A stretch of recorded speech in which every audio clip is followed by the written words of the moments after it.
Welcome to St. Jerome's, and welcome to the third in this year's lecture series sponsored by the St. Jerome's Center for Catholic Experience. Tonight is a special night. We present the 2003-2004 Sweeney Lecture, and to explain the nature and the goals of the Sweeney Lecture, I will ask Vivian Zakowski, Chair of the Board of St. Mary's Hospital, to address us. Vivian? Thank you, David. It's wonderful to see so many people here.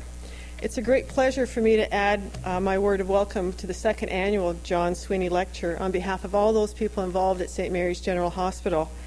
It's an important event where an individual whose commitment to public life is legendary.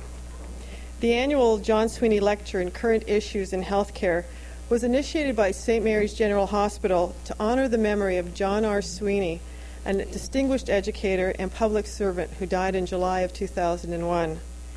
Among his many contributions to public life, to his community, and to his church, John served on the Board of Trustees at St. Mary's for 10 years, and the hospital benefited immensely from both his wisdom and his commitment.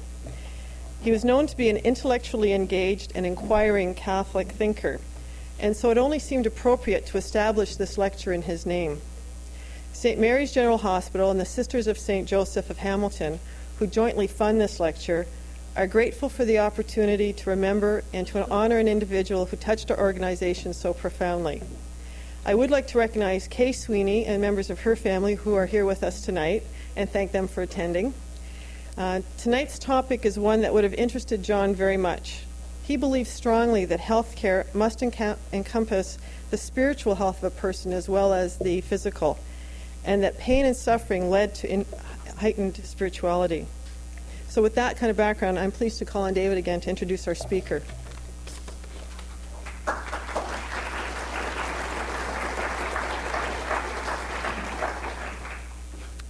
Thank you, Vivian. And I missed an opportunity to offer a special welcome to members of the St. Mary's General Hospital and the St. Joseph Healthcare System communities to tonight's lecture. Tonight's lecture began, or the idea for tonight's lecture began at a meeting of the Canadian Theological Society in Toronto 2 summers ago, when I heard members of a panel on pain and theology. And it was, without a doubt, the most engaging and inspiring panel of my 3 days at that conference. The anchor, so to speak, of that panel was Dr. Kathleen Skerett, who is our speaker this evening. As well present on the panel was Lorraine Ferguson, a theological student who had to interrupt her theological studies because she suffered from extreme daily chronic pain. Unfortunately, Lorraine cannot be with us this evening. She had hoped that a medical procedure would make her strong enough in order to participate in tonight's lecture. She is deeply saddened by the fact that she cannot be here, and she sends Kathleen her best wishes now that she's abandoned her. But Lorraine really is a very, very wonderful person who bears tremendous pain very heroically. And it's with some personal regret as well that I inform you that she cannot be here tonight. Fortunately, though, Kathleen is with us, having traveled from the wilderness of Iowa to meet us here. Carol Person, the secretary of the St. Jerome Center, is absolutely thrilled to see someone from her hometown or someone who has passed through her hometown recently with us tonight. But the rest of us will be thrilled for very different reasons. Kathleen is a great teacher, She has taught, she is a professor now in the religious studies at Grinnell College. She is also was a professor of Christian Theology at the Faculty of Religious Studies at McGill University. She was a lecturer at Emmanuel College in Boston and a teaching fellow at Harvard Divinity School, where she did her Ph.D. She's also an active member in her church and is a lay preacher at St. Paul's Episcopal Church.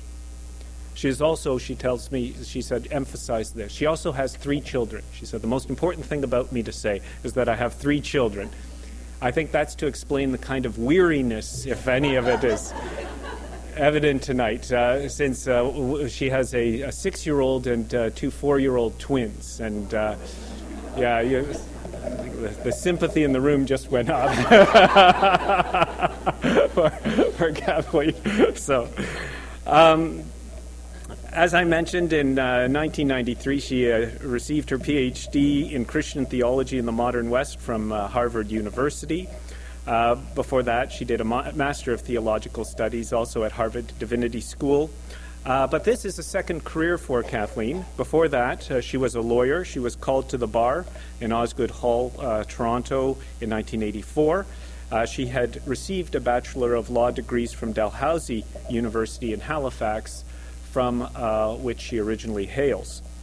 Her dissertation was on responsive and responsible selves, a theological exploration of pain through the work of H. Richard Niebuhr. Kathleen is working on a book called Radiant Grief, Eros and Mourning in Christian Theology. She has received numerous awards, including the Royal Bank Teaching Innovation Award. She is a dedicated researcher, a dedicated teacher, and she balances this with being also a wonderful parent and a good friend.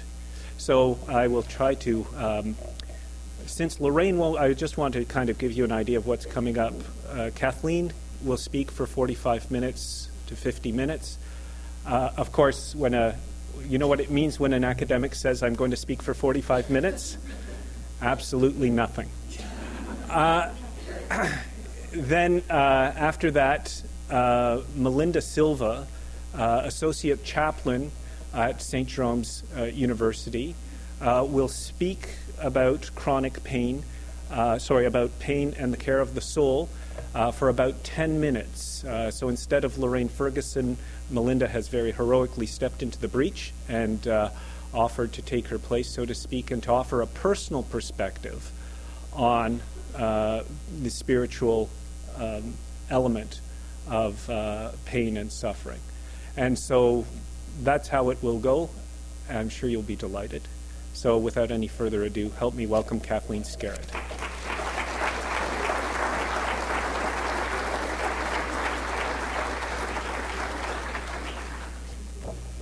Thank you. I am so happy to be in Canada. And I thank David Seljak and the St. Jerome Center for inviting me. I am so pleased to have met Kathleen Sweeney and her daughter.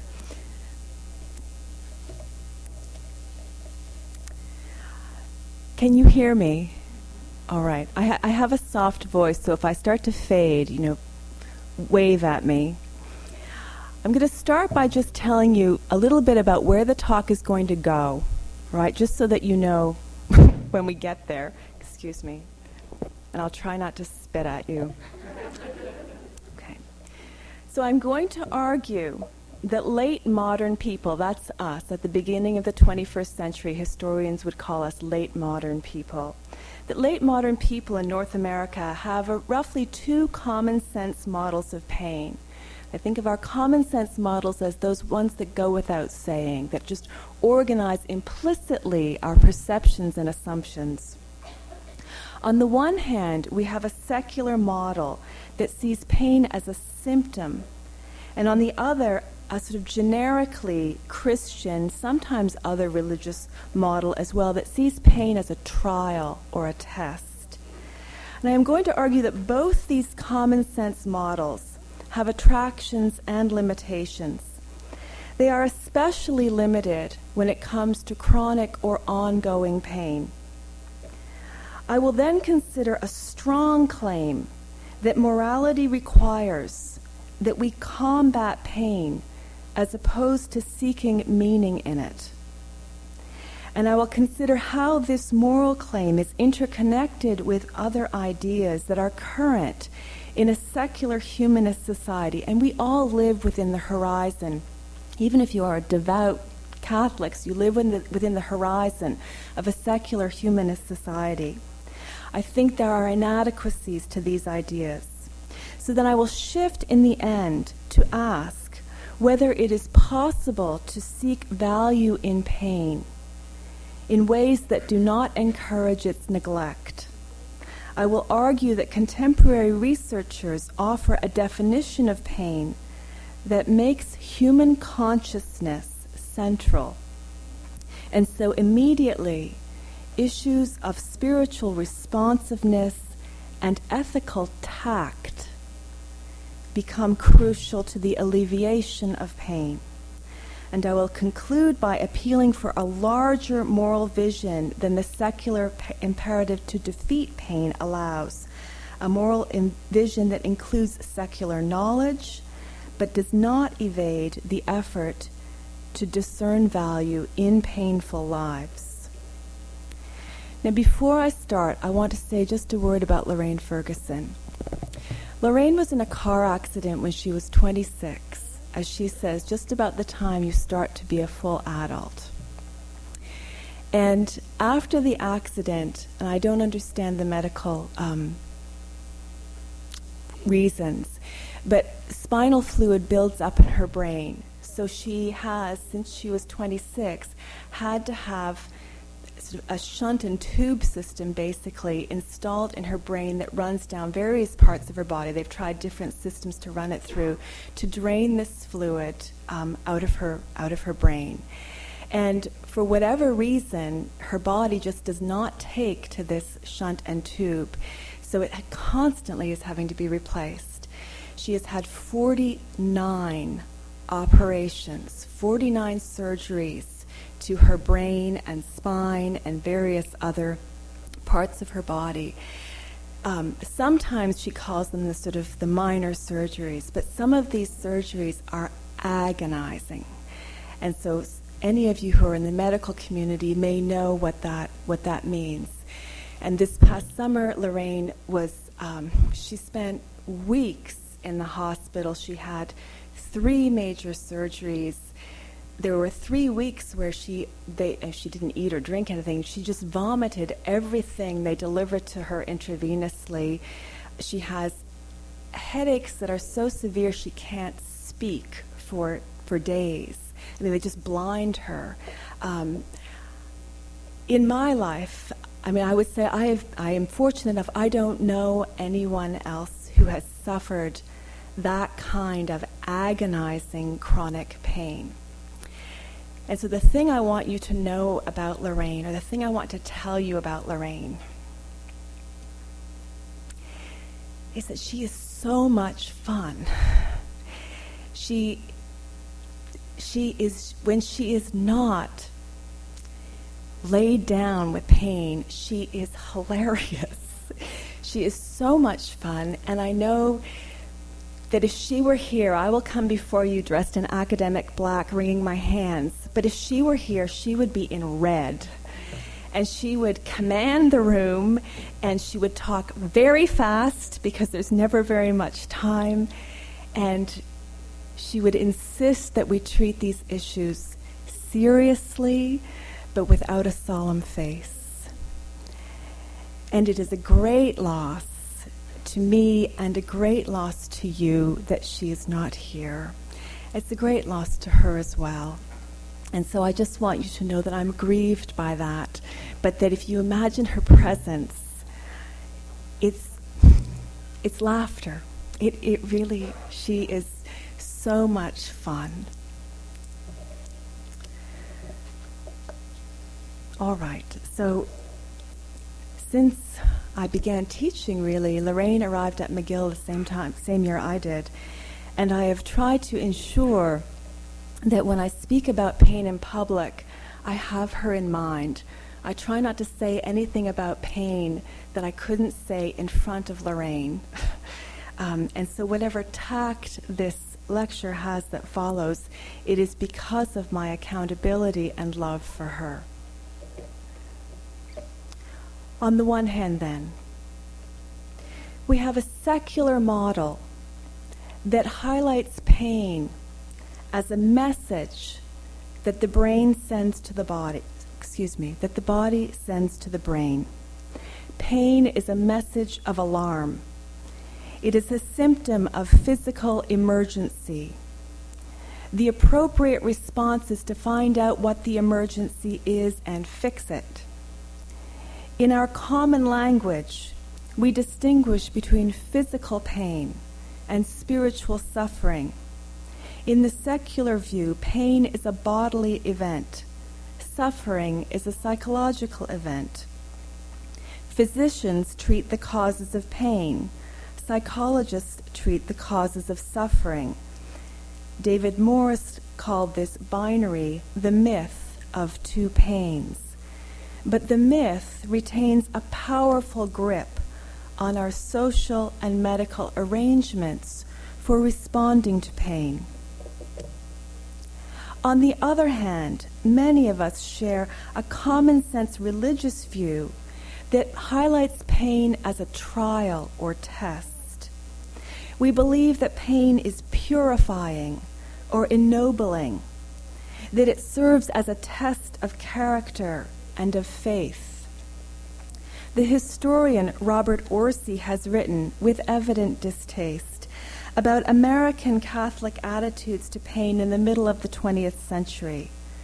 Physical distress of all sorts, he argues, was regarded as an opportunity for spiritual growth. Pain purged and disciplined the ego, stripping it of pride and self-love. Without it, human beings remained pagans, but in physical distress, they might find their way to the church.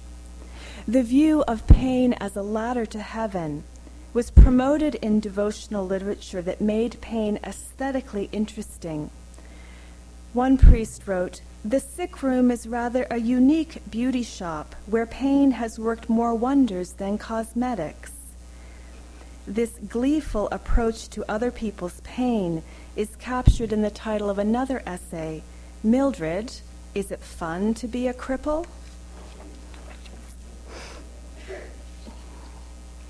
We seem divided between these two common sense options, secular view of pain as symptom or a generic religious view of pain as test, which offer us respectively either too little or maybe too much to say about the soul in pain. So I want to spend a few minutes talking about these common sense options and the way they organize our perceptions and social response. Am I doing something to make it? Excuse me. Like that? Is the P, and don't use any P's? Give me a short second, I need a pen. I mean, an instrument.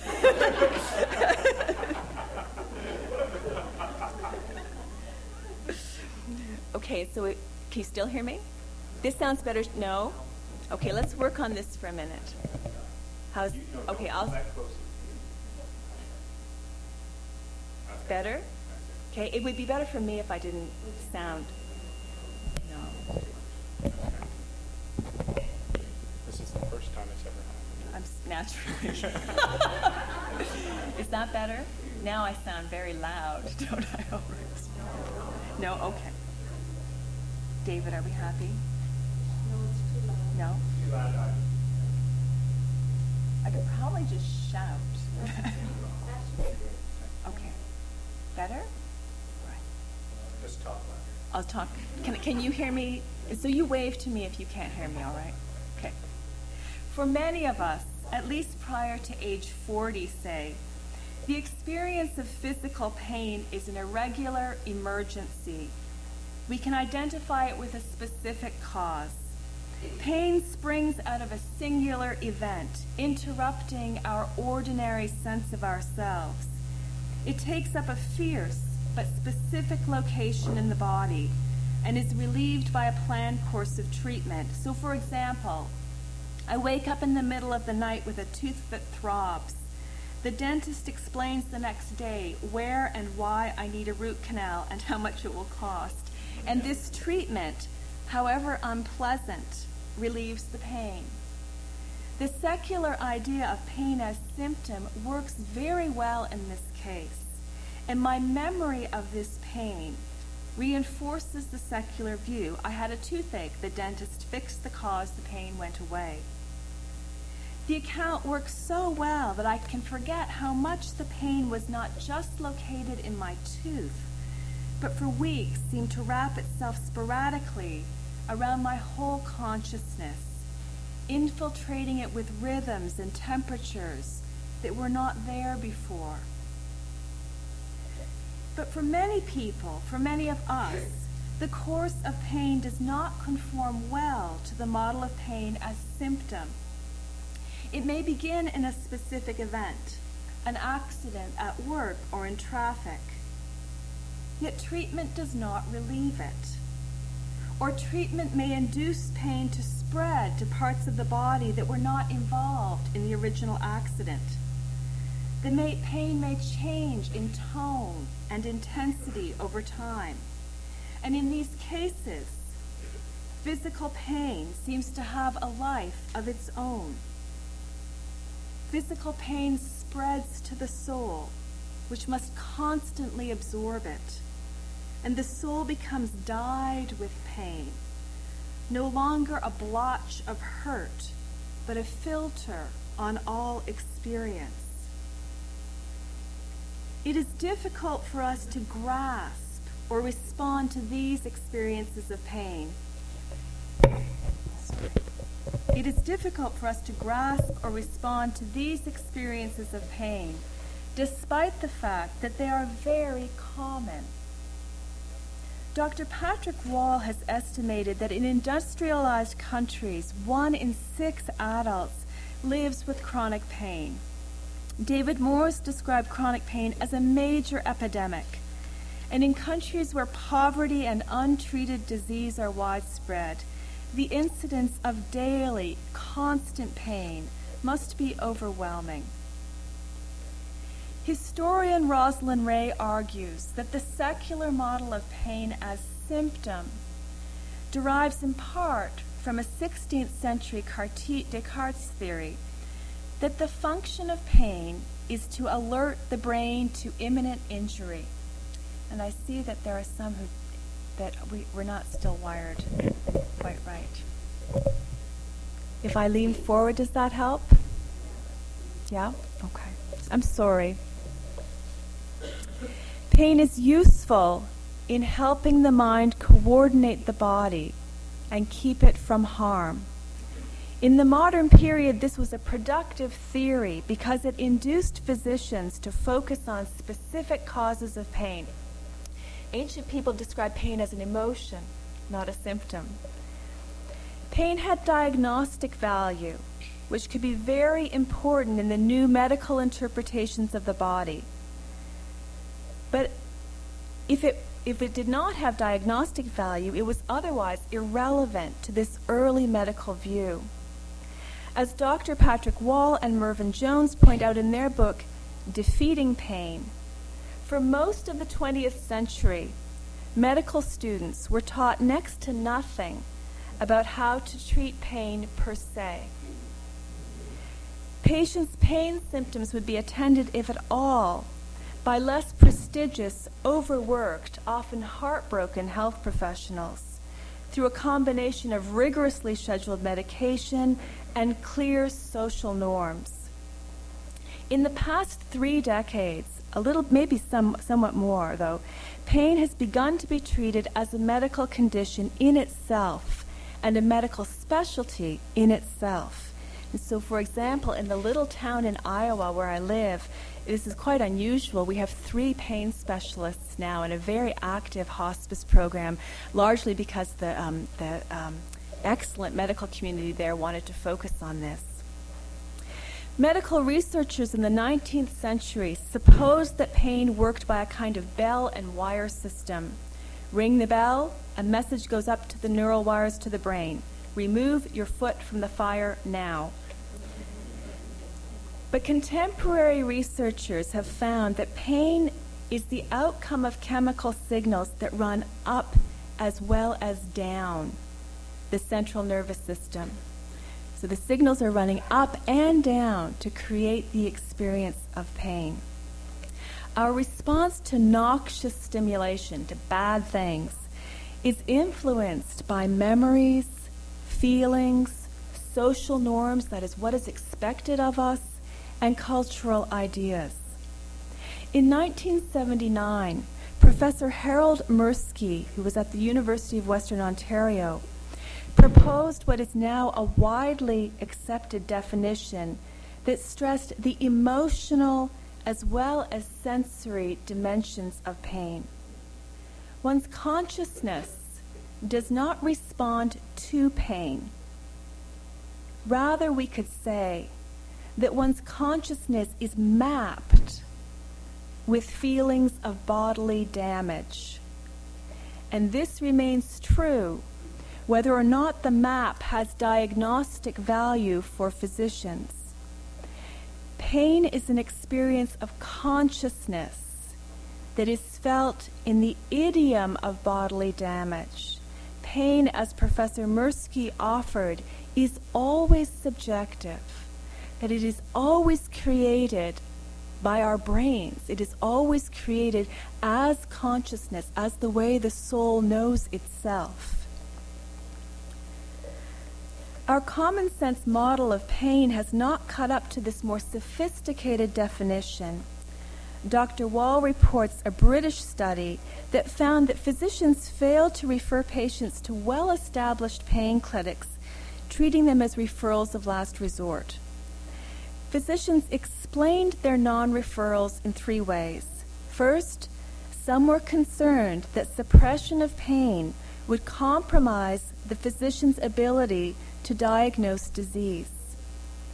This explanation was offered by the physicians even when they already knew the cause of the pain, that is, if it was postoperative pain, for example.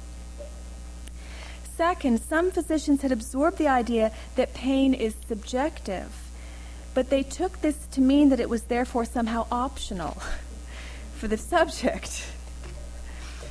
But the most potent justification in Dr. Wall's view had to do with a general sense that pain is a test of the soul and that mortals should not interfere in that test.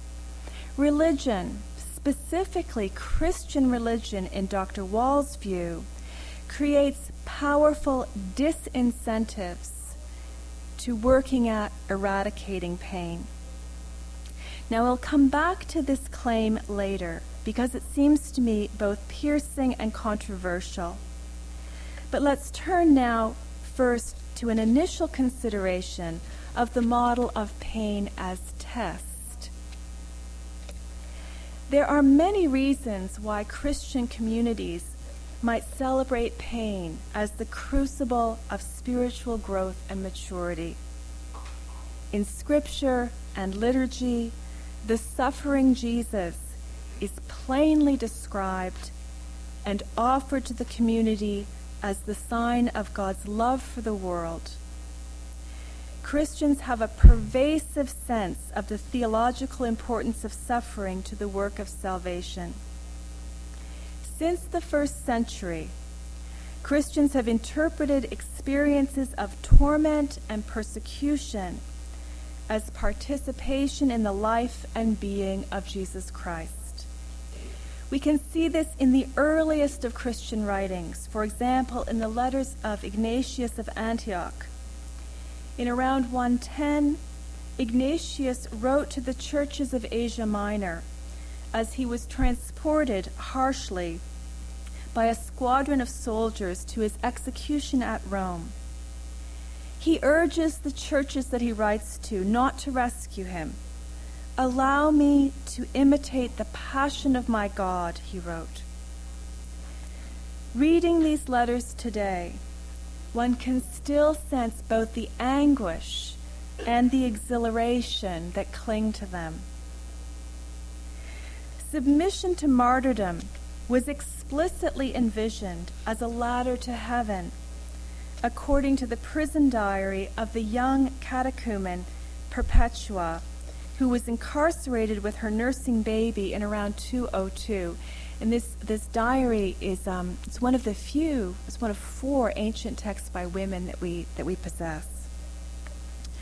Her father begged for her release, and yet she persisted with her young Christian companions, most of them were very young, dreaming her strange, otherworldly dreams amid the fetid terror of the prison. She was mauled with others by wild animals in the circus and finally killed by a soldier who cut her throat. And the text that surrounds her prison diary says that she couldn't die unless she was willing. She was so heroic in the face of this torture. Medieval biographies of saints relish examples of individuals who inflicted pain on themselves with an ingenuity and enthusiasm that Quentin Tarantino would admire. Henry Suso impaled himself on nails. Catherine of Siena shoved sticks down her throat. There are any number of people rolling in glass, inflicting flagellations and mortifications on themselves. I should have looked up St. Jerome's attitudes. I know enough that he wouldn't want anyone to get too comfortable for too long.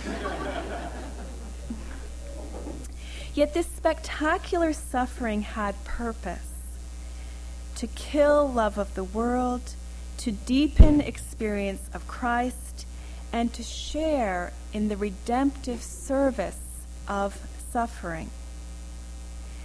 Reading some Christian mystics, one wonders if they could even distinguish between the experience of pain and their experience of Christ.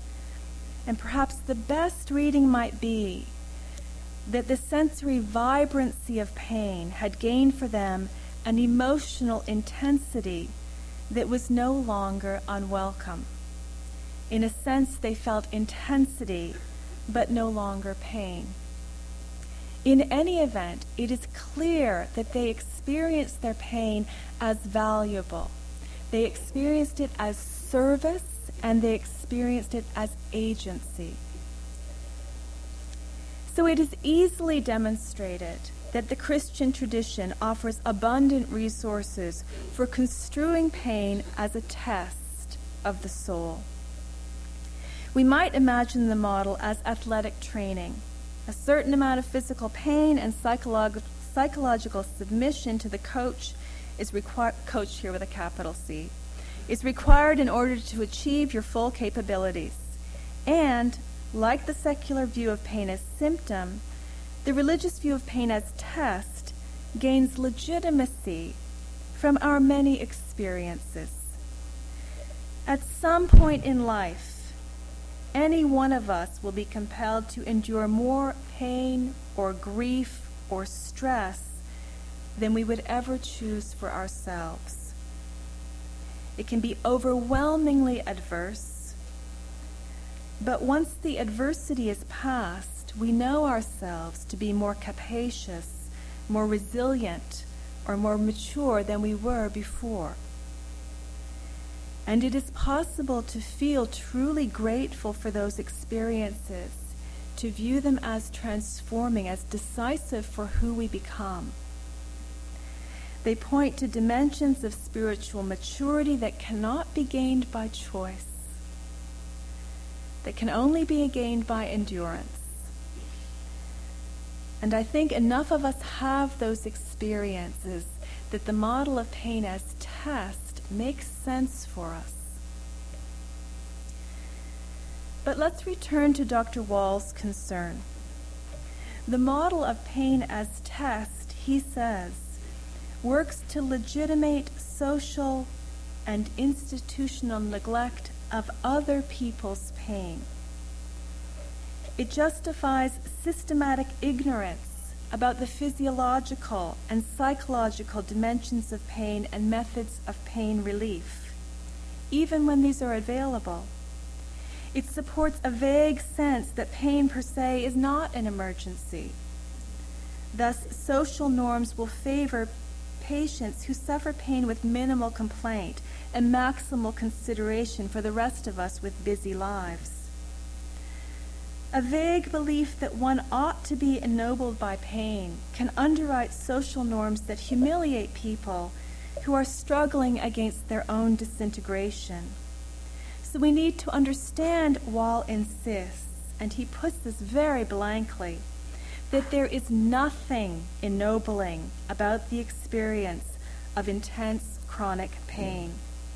Pain is intensely demeaning. These are his words.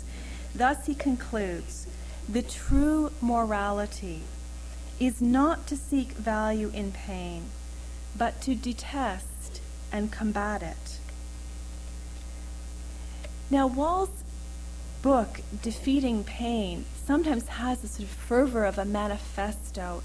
It is a fascinating book, very learned. Patrick Wall and Ronald Melzack are just huge people in the area of research on pain and have written both for popular audiences as well.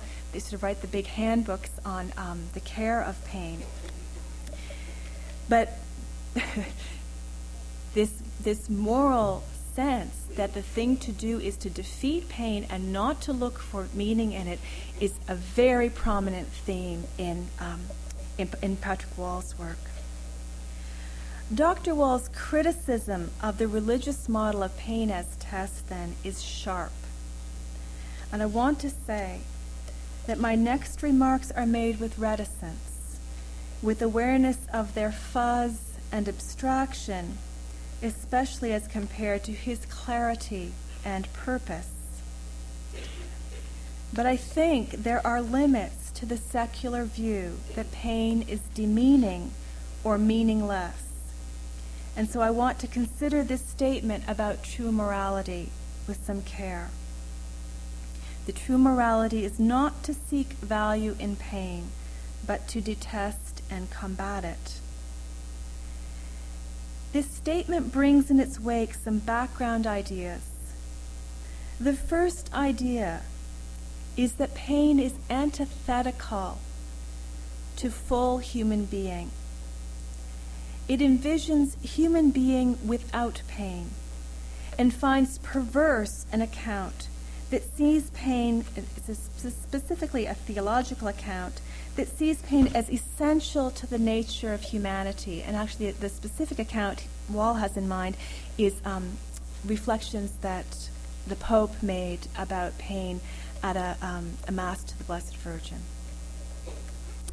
The second background idea is that true morality involves an obligation to maximize happiness. You detest and combat pain because it is the negation of happiness. And the third idea is that the moral agent should act on principle and not get bogged down in the murky work of seeking value in pain. In that latter direction lie endless opportunities for moral obscurity and practical uncertainty.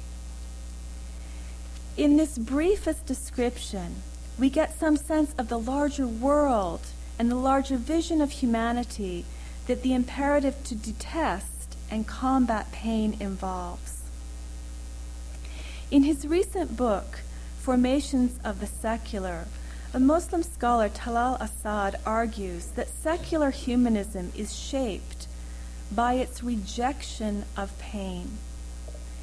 Pain is viewed as a defect of human being, specifically a defect that disqualifies moral agency. The moral agent combats pain. He is not in it. This negative relation between humanism and pain helps to fortify some key secular ideas. And again, insofar as we all live in a secular society, we share in these ideas. For example, that happiness is the goal of life and that life is sufficient for happiness. or that morality means disengaged and principled action, or that basic human rights should secure, basic civic rights anyway, should secure a primary need to be left alone. Right? You need a space of non-interference in which to be free. I've been living in the United States for a long time. We can only be convinced that the happy, independent agent implied here is the quintessence of humanity if we can also learn to see the person in pain as an aberration, as a compromised or failed human being. But given the actual pervasiveness of pain in human life, this is a difficult vision to sustain, except in some very privileged circles. So we do not allow pain to intrude into public spaces. Right? No religion and no pain. We see each other through public images that are quite assiduously cleared of pain. Our social norms impede revelations of aches and hurts. We can be made very ashamed if they are exposed. This is in part, I think, why the Holy Father's appearances recently have been so disconcerting to the North American media. He is in pain and in public at the same time. The collective reaction seems to be anxious preoccupation with his death. In subtle ways, we learn that people who live with abject and obvious suffering are incapable of bearing full humanity, political power, or moral agency. I value Dr. Wall's criticism of the religious view that pain is a test, and I value here his real, practical courage in pushing the limits of what can actually be done to relieve crushing and demeaning pain. And I mean that very seriously. I am wary, though, of a secular vision that treats pain as extraneous to human being. To relieve pain, I think, is admirable, not least because it runs counter to what is often disguised political inertia that tells us there is nothing to be done. Yet there seem to be a multitude of cases where pain cannot be eradicated. And there, the possibility of envisioning the value of persons in pain becomes crucial, because the person and the pain are inseparable. Pain is human consciousness, blotched, crushed, or bound with the sense of bodily damage, yet it persists as human consciousness, with all the mystery, singularity, and responsiveness of human being. To relieve pain requires a kind of engagement and discernment about a unique human consciousness that disengaged principles do not offer. And I want to note that in the cases of researchers like Dr. Wall or Dr. Ronald Melzack, the actual prosecution of the war on pain has involved them in highly complex ethical activities of perception and judgment. I want to consider then how we might speak of the value of pain without legitimating the neglect of people in pain. And I want to suggest that attending to such value requires enlarging our moral vision to include a world in which perception and spiritual discernment are crucial.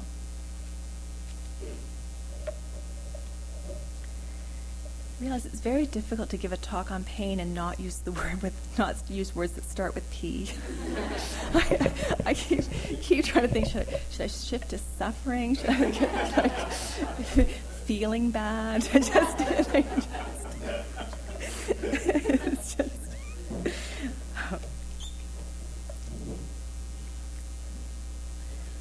Let's consider for a few minutes certain features of what philosophers sometimes call the lived experience of pain, This is phenomenology, and you don't have to be able to pronounce it to understand it. So this is philosophers trying to understand what does it. We tend to think of we have a subject and a kind of body on the outside, but if you try to imagine what would it mean to describe the experience of consciousness, right? So I'm going to try to sort of draw on some of that reflection. Pain is subjective feeling that we locate in some part of our body, right? You know where pain is. Or any of you who experience migraine, sometimes that pain is kind of hard. Where is that pain, right? It's very nauseating. It's very disabling, but where? It's in your head.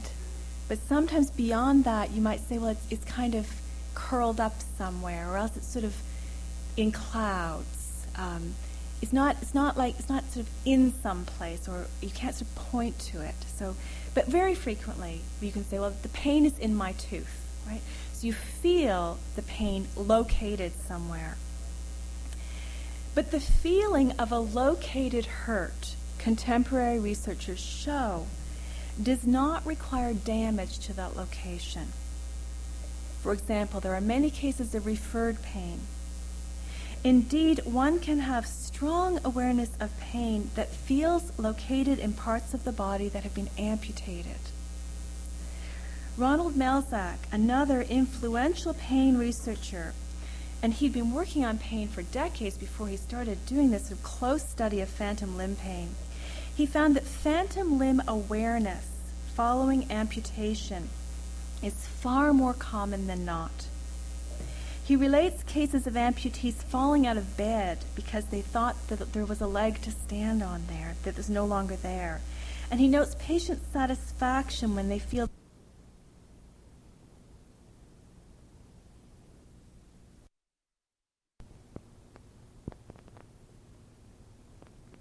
so that it feels like it's there again. After studying such cases, Melzack concludes that one's sense of having a body rather than just being a body is created in the brain. And Melzack has proposed a very sophisticated theory of how the brain does this, which I could repeat to you but not explain. So let's just skip that, okay? If there's a neurologist in the house, we can deal with that later. For our purposes, though, Melzack's theory works to grasp how the sense of one's body is enmeshed with consciousness. Thus, Melzack's extraordinary observation, you don't need to have a complete body to feel completely embodied. We might capture this with a phrase from a theologian, Graham Ward, the soul enfleshed. Consciousness seems to fluctuate along a continuum between two poles. And this, I'll try to give an example, because this can be sort of hard to get at first, but you have these experiences. At one end is the coordinating self, the sort of pilot, right, that remembers, coordinates, and anticipates. At the other end is strong feelings of bodily awareness. When consciousness fluctuates towards the pilot, the coordinating self, bodily awareness is very subtle, almost diaphanous. Think of driving how many can drive? How many cannot drive? All right. So think of driving a car. You sort of know your body's there, but it's not there as an object. It's not solid. All your attention is focused on, who knows, the kids in the back seat. Your attention is exclusively focused on the road where it should be. So there's this way in which, you are this, your consciousness is this pilot. Your body is there. You can probably sort of see generally your eye sockets. You may kind of notice that your hands are cold, but there's a kind of diaphanous sense to the body. So it feels transparent. And primarily what you're focused on is going forward, and you're sort of in yourself, you're in your head. If something happens, though, to jar you, the body can suddenly become very real. You can think of this sort of shimmer of the body if something disturbs you. If something suddenly appears out of nowhere, you're jolted, and suddenly there's your body. Your consciousness has a shimmering effect of the body coming into being. Self-awareness and bodily awareness fluctuate along a continuum. Okay. Consciousness towards the pilot, the body is diaphanous. when we have experiences where bodily awareness becomes more intense, the sense of having a pilot becomes more inarticulate and confused, more disorganized.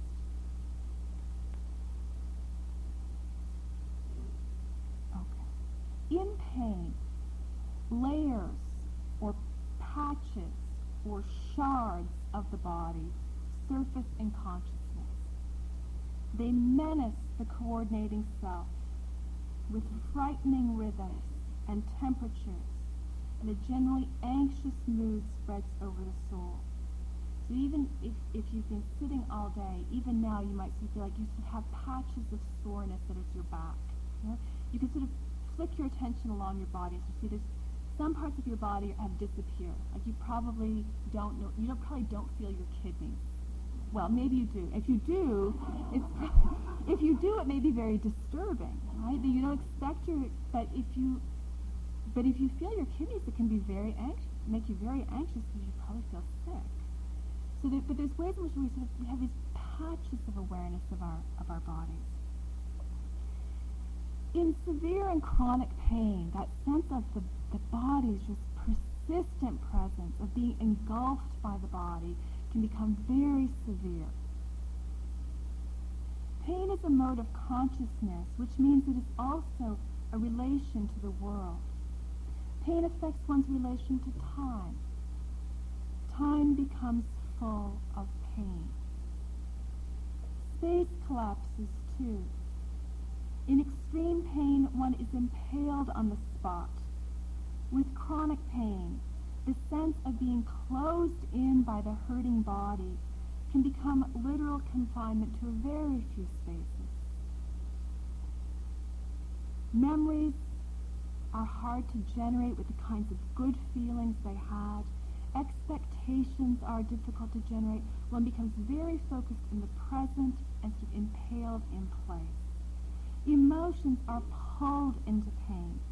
One is no longer capable of the expansive mood or the generally good feelings. Feelings of anxiety, shame, bereavement, helplessness are rooted into the bodily hurt. Depression is a very common accompaniment of chronic pain, aggravating one's sense of hurt and hopelessness. The swelling of the hurt body in consciousness means the diminishment of the coordinating self, the reduction of one's relation to the world. And this is perhaps what Dr. Wall means when he says that pain is demeaning, the sense in which it diminishes the scope of our relation to the world. In a culture like ours, which places a very high premium on agency and independence as the quintessence of full human being, pain is a personal and social disaster. Moreover, because pain is a relation to the world, it pervades our relations with others. We make sense of our experience and our lives by telling stories. In every society, there are stories that make sense, that help us respond to each other and to evaluate our shared life together. In our society, we especially like stories that have a strong arc shape.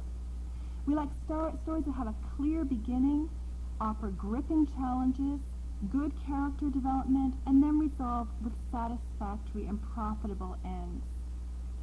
We also like stories that make lots of strong causal connections between events, and we like stories where the means are appropriate to the end. We like the arc shape, but we don't like the arc to be too flat. We don't like stories that just go on and on and on. And the two models of pain, as symptom and as test, can be told in that nicely arc-shaped way. If pain is a symptom, a story can be told about the onset of a problem, the quest for diagnosis, the challenges and companions and experts along the way, and the successful defeat of pain. Or if pain is a test of the spirit, a story can be told about the onset of the trial, of temptation and steadfastness, of companions and directors, of ultimate transformation, and the successful defeat of pain. But these plots, are at best discouraging, at worst humiliating for people whose pain does not go away. They become troublesome people, already exposed as failed human beings by their dependence and misery. Their stories seem repetitive, shapeless, at some level unprofitable and therefore forgettable, so that people who suffer some of the most agonizing experience of pain also suffer alone. So I want to turn back then to the claim that true morality is not to seek value in pain, but to detest and combat it. And I want to ask certain questions that this morality does not at first invite. That is, I want to open up the scope of moral vision as this concerns pain. And so first, what obligates the moral actor to combat, to detest and combat pain? Where did the feeling come from that one must respond to pain? And secondly, what practices, what things can you do?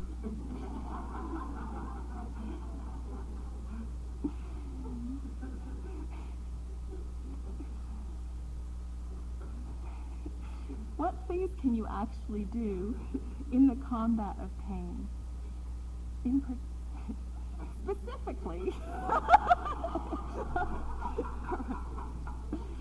Secondly, then, so first, what obligates the moral actor? Secondly, what practices are actually entailed? What is actually involved in caring for another human consciousness in ways that relieve anguish? Before we become moral agents who can think in a disengaged and principled way, which is the way a lot of moral philosophy wants us to think, we must live in relations of reciprocal responsiveness because we begin life as infants and children. In these relations, our consciousness fluctuates between longing and satiation, between suffering and expansiveness, and we learn to recognize that fluctuation in ourselves and to acknowledge it in others. More importantly, we learn to practice the finely grained responsiveness that interdependence with other human souls requires. Before we become moral agents ready to combat pain, we have already experienced the interdependence of our souls. Anyone who has been in love knows this, right? The experience of being in love is sort of mutual consciousness that transforms the world. We share pain in the same way we share being in love. Not directly, not so that your consciousness becomes mine, but if I enter into relation with you when you are in pain, my consciousness enters into the pain field of yours. We share pain with a kind of suffering knowledge of each other, a reciprocal sympathy that does cast its own vivid color on the world. Before we become moral agents ready to combat pain, we have experienced the spiritual value, the moral value of perception, discernment, and tact. To combat pain in the sense of relieving the anguish of another human soul, which is what pain is. To combat pain requires engagement and discernment. These features of ethical action can be improved. You can get better at it, like any form of artistry. But they cannot be captured in moral calculations or even in principles. And they involve us in the value of lives filled with pain. Once we make this rather homely point, other questions approach. From that perspective, is it true that happiness, independence, and agents compose the quintessence of human being? From that perspective, I would rather suggest no, it is responsiveness and love. What obliges the moral actor to detest and combat pain?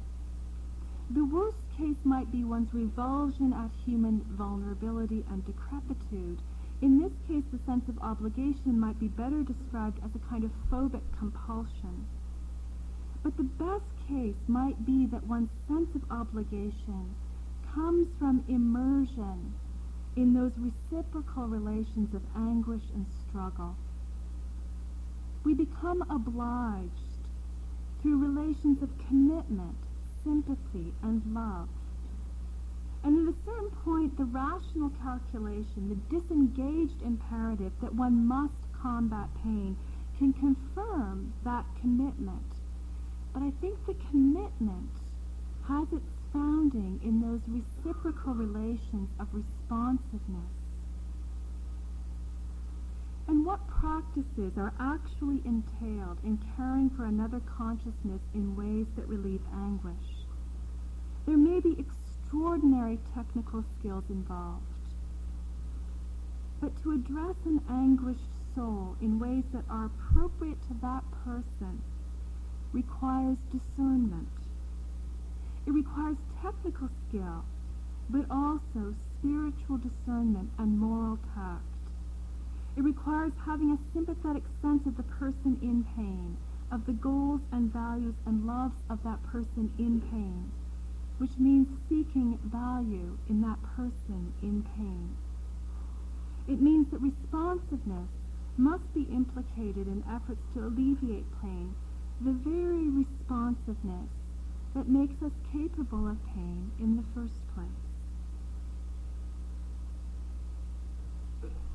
Let me conclude with the last theological point. In a somewhat personal essay, Charles Taylor, do you know the name Charles Taylor? Students know the name Charles? The great Canadian philosopher Charles Taylor observed that there are things that as late modern people it is difficult for us to believe, not impossible for us to believe, but difficult for us to believe. It is difficult for us to believe that there is a source of value beyond life, or a reality beyond life that is worthy of praise and love. It is difficult for us to believe this even if we are practicing Christians, because we are anxious that such belief leads of its own inner logic to acquiescence and neglect of pain. Yet for all the much vaunted affirmation of life that secular humanism proposes, secular societies do acquiesce and neglect pain. But the afflicted take on an anachronistic or anomalous cast within the horizon of that vision of the happy independent agent. What are these painful people doing here? They're these defective, painful people. The afflicted ruin our happiness. Their need constrains our liberty. Their anguish menaces our own sense of agency. And this may be in part why the negative relation of secular humanism and pain is so intense. Pain may be one of the realities in human life that discloses value beyond life. And I do not mean by this that God imposes pain on us so that we will hate the world and turn to Him. But when one is in pain, or enters the pain field of another soul, it seems that a happy independent agency is not quite the quintessence of humanity. There are sources of striving and depths of responsiveness in us that perpetually move beyond ourselves. There are capacities of attention and artistries of tact that seem to spring from sources beyond us. Ongoing pain very often brings with it persistent and serious searching. That is how I met Lorraine Ferguson. She came to the Divinity Colleges because she said, things don't seem right. This provoking effect does not justify pain, but it may help us to acknowledge values that transcend the goods required by a happy, independent agent. In responding to pain with care to relieve the anguished soul of another, we become open to stories that do not take the shape of an arc.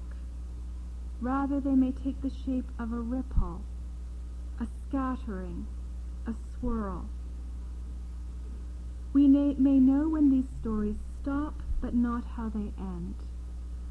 And we learn, or we can learn, to attend to values that are not useful, that do not strengthen or ennoble or profit us, but that point to the radiance of being, to that praiseworthy being who bears and transcends all life. Thank you.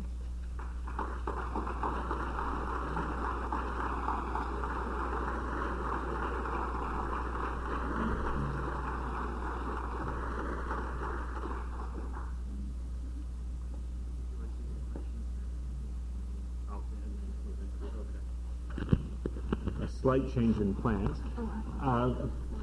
Yes. I think what we'll do is Dr. Skerrett will take a couple of questions, and then Melinda Silva will give her a more personal reaction to Dr. Skerrett's talk. So if we can have just a couple of questions. But before we start, I'd like to ask people a couple of questions myself. First of all, I would like to ask you if you suffer chronic pain or are very close or know someone who does, could you just stand up? If you suffer chronic pain or know someone who does, or live with someone who does.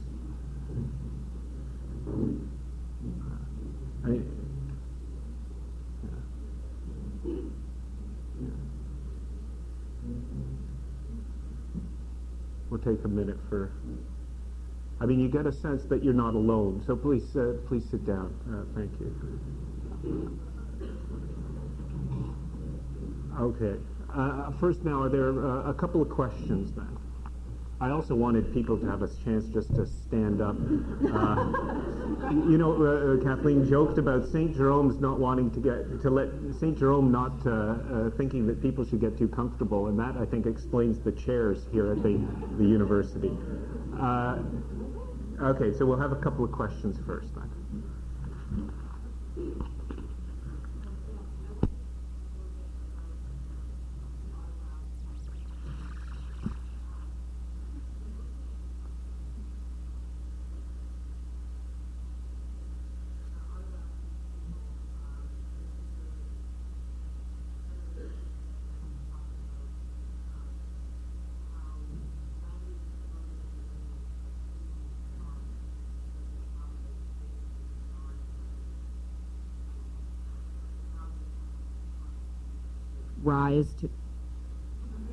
give rise to their trauma, and I wondered where you thought the place of language would fit in, because it seems to me that autobiographies are a form of kind of modern confession.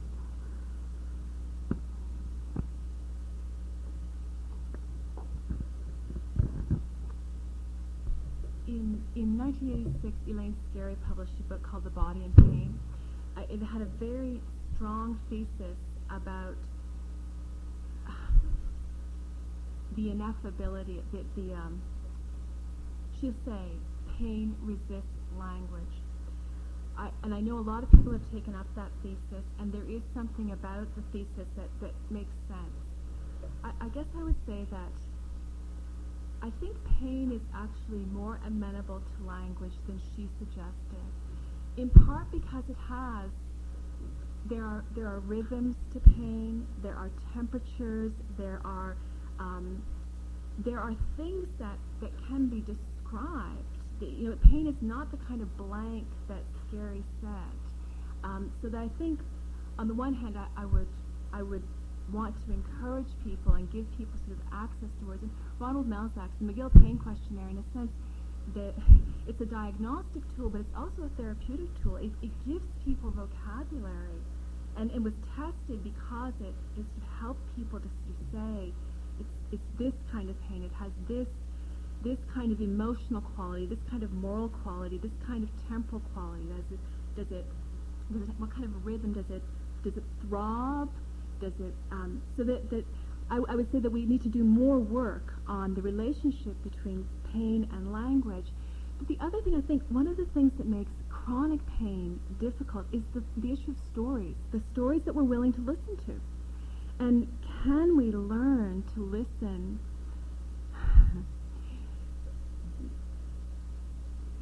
I think of the Gospel of Mark. And the Gospel of Mark, the first ending, that is the most ancient ending, is just the women coming to the tomb, being frightened and then being too frightened to say anything. Just that's it. As you sort of see the Gospel of Mark take this arc that just then, torture, death, grief, and then fear. Well, there's an arc that keeps moving beyond the place where we know. Now someone added a further ending because they knew that people in the Holy Spirit knew that in the 21st century, you know what, these people are not going to be able to understand that story. But after the destruction of the temple in the 70s, people understood that story. So that we may need more narrative shapes that are, and that it's not so much a problem that pain can't be put into language, is that we don't know how, that the stories and the words that we have are not fitted well to the trauma. Someone has suggested that music is a better medium for allowing the expression of trauma. There may be different kinds of ways of composing the representation of trauma. Can I ask a question? I'm sorry, I'm such an academic. Did you understand? There's two reasons why an audience is quiet. Either because they're really engaged or because they're just stunned. What?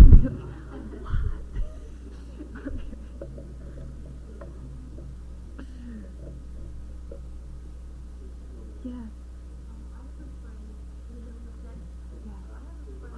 Just don't use any keywords. Testing 1, 2, 3. Okay. I have a friend in Toronto that suffers from chronic pain, and I'm in the nursing profession between jobs at the minute, but there seems to me, and I keep thinking this may be a judgment on my part to people with chronic pain, but it seems to me that many times there is a psychosocial component, i.e. maybe abandonment as a kid, as a child, lack of bonding with some parent, I'm sure abuse in some cases. But would you speak to that at all, and hopefully that's not too judgmental? Well, I know there's a huge literature on pain behavior. What I would take from your comment, and if we think, first of all, if we sort of resolve or soften the distinction between physical pain and mental suffering, and understand that consciousness can have idioms that are very physical, but still consciousness. That in a sense, a person who is in chronic pain with the kind of grief-stricken history that you're talking about, that's in the pain. That it's the whole thing is the pain. It makes sense to me that there are anguished consciousness that feel physical manifestations of all kinds of hurt.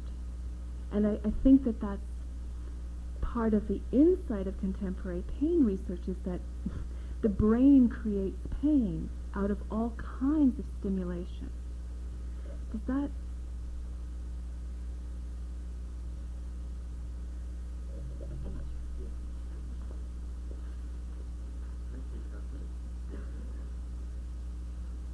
Now you have to excuse me. I'm not used to refereeing more than one speaker at a time. So I just wanted to. I was going to ask a question, but really make a comment when you were speaking about the fact. One of the reasons I asked people to stand up is to break that kind of feeling that pain must be private. And I agree with you that one of the reasons that the North American press is so preoccupied with the Pope is he dying? Should he resign? He has a very painful disease, but it's not necessarily one that will kill him. It makes him look feeble, and they don't like the look of a feeble person. And Jean Vanier wrote about this very passionately.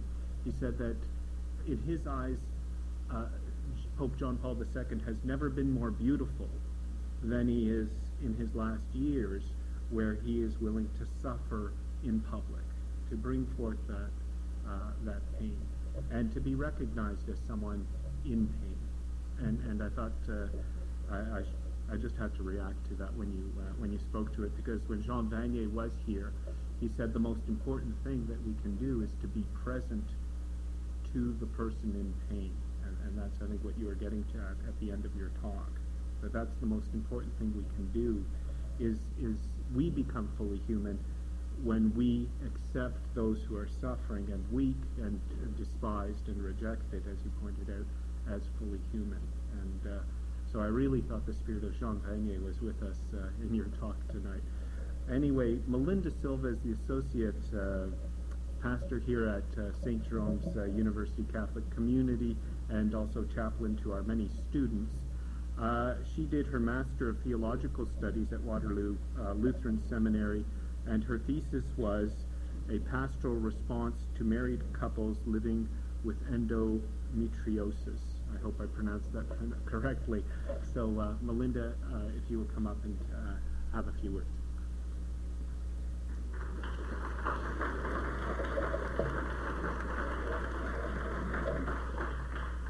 Thank you, Kathleen, for all of what you said.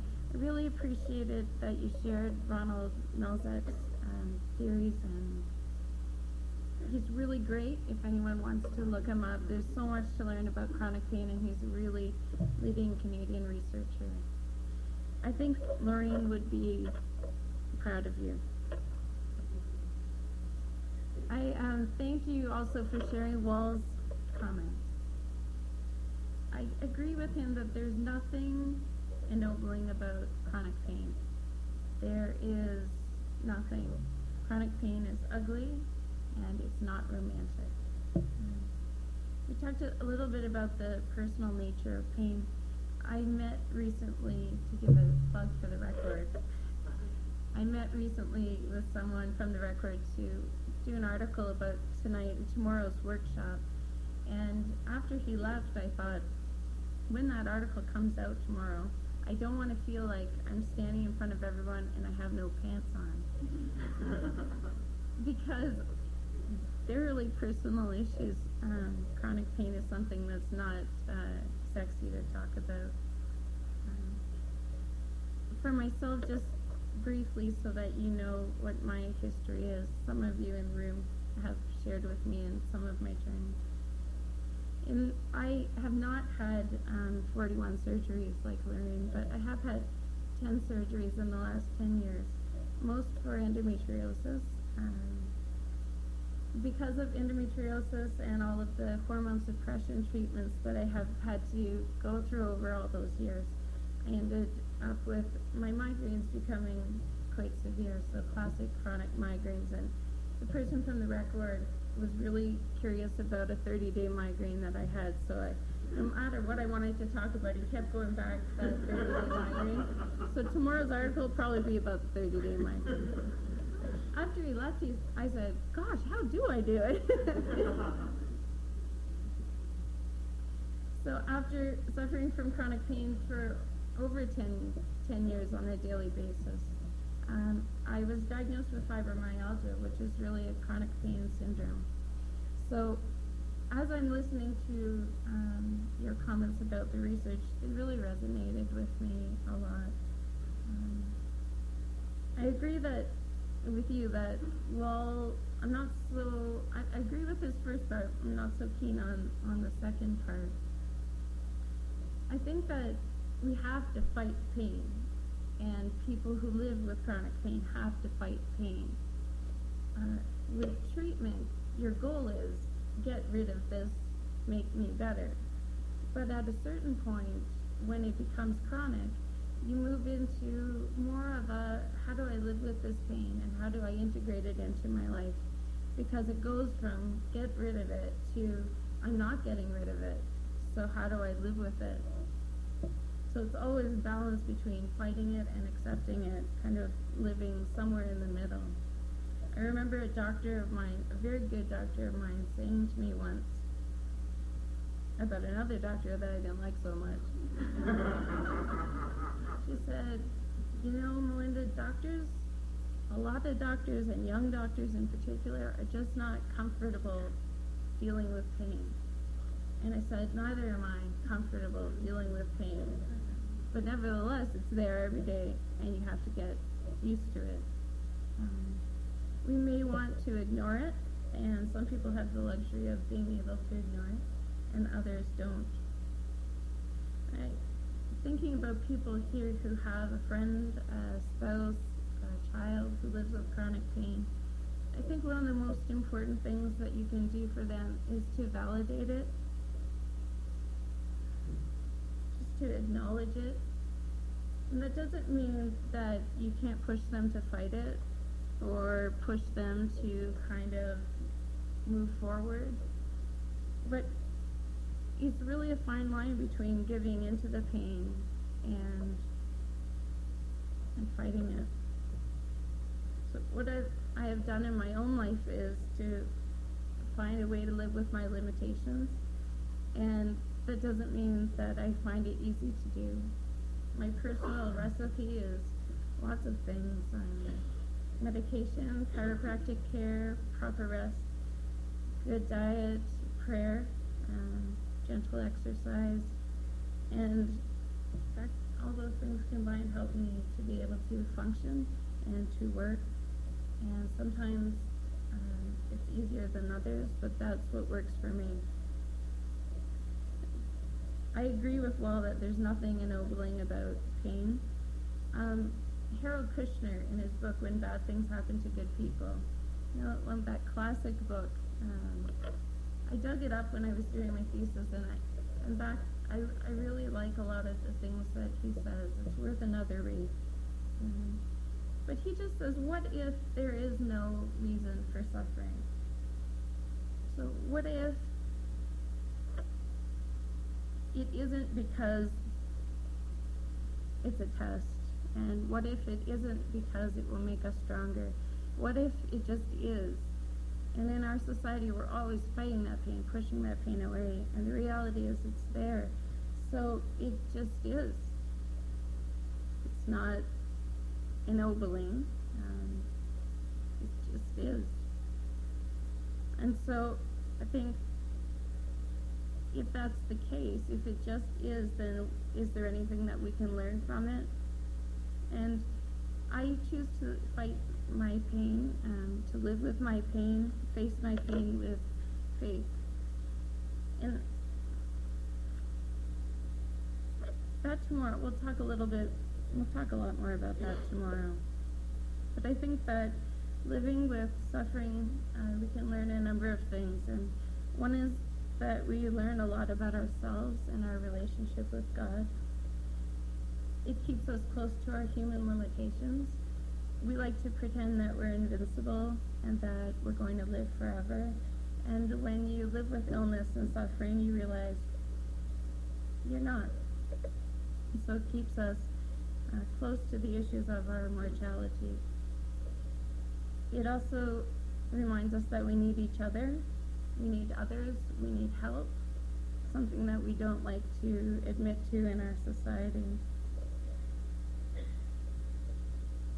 Kushner said this, and I'm just going to leave you with this. Talking about prayer. And prayer, when it is offered in the right way, redeems people from isolation. It assures them that they need not feel alone or abandoned. It lets them know that they are part of a greater reality, with more depth, more hope, more courage, and more of a future than any individual could have by himself or herself. So, thank you, Kathleen.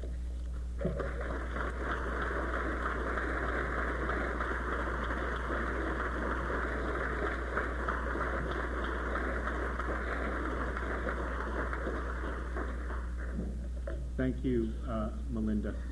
And I have, it's my privilege now to ask Kathy Sweeney to thank our speakers for tonight.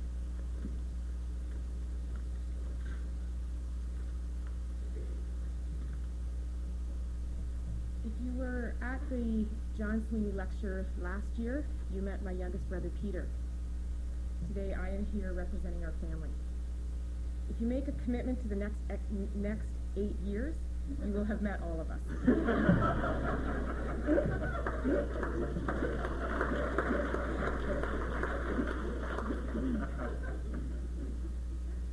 I would like to thank the St. Jerome Center for facilitating this lecture, St. Mary's Hospital, and St. Joseph Health System for the ongoing recognition and reminder of our father's commitment to health as one of the issues in his life. These gatherings have been very numerous for our family, particularly in the last 6 weeks. We are on the verge of opening a school named after him. We were here to listen to the John Sweeney Chancellor Award a few weeks ago. We were at Winston Park to celebrate the opening of a community center in his honor. We received emails about the student who is receiving a scholarship to university in his name. Michael Higgins mentioned to my mother and I at the Chancellor dinner that he had heard there was going to be a John Sweeney outhouse being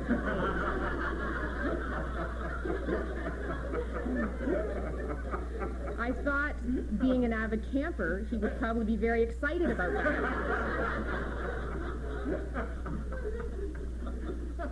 But these occasions for us are moments of pride and of humbled feelings. That we remember him as our family member, but that our community remembers him because of his values, his beliefs, his commitments to issues like education, health care, community living, and housing. He continues to be alive through these experiences, and I thank you for that.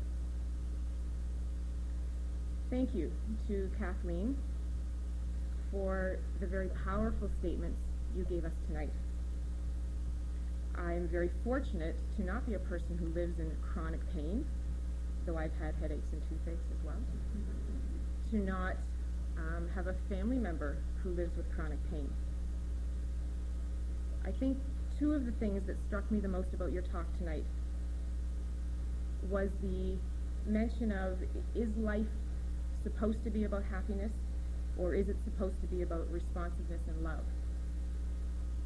And the experience that that brought back to me when you mentioned that also connects to my father. And in his last few months when he was ill, how that changed our relationship with him. He was the dad. He was in charge. He was always right. He was the strong person. In previous years, when he had suffered other heart attacks, one of the most difficult things for him to do was to allow us to help him, was to allow us to worry about him. But in his final weeks and final months, as a family, we saw a transition in him, where he let go of that, and he allowed us to nurse him and to cry with him. For me, it was most striking to watch my brothers with their father, be allowed to be the strong ones. So significant to me in that way. I also identified very strongly with your analogy to stories. And being an elementary school teacher, I teach that storyline, you know, up to the climax, down to the closing. We are all familiar with that. And you are very correct in stating that we are very uncomfortable to hear people's stories that don't have the happy ending. And I would wager to bet that we are all guilty of those times when we are in conversation with someone who is talking about grief and sadness and hurt, and we want them to stop so that we can go away because we are uncomfortable. You've challenged us tonight, Kathleen, to be more patient, to be more compassionate, and to be present to those people. Thank you very much.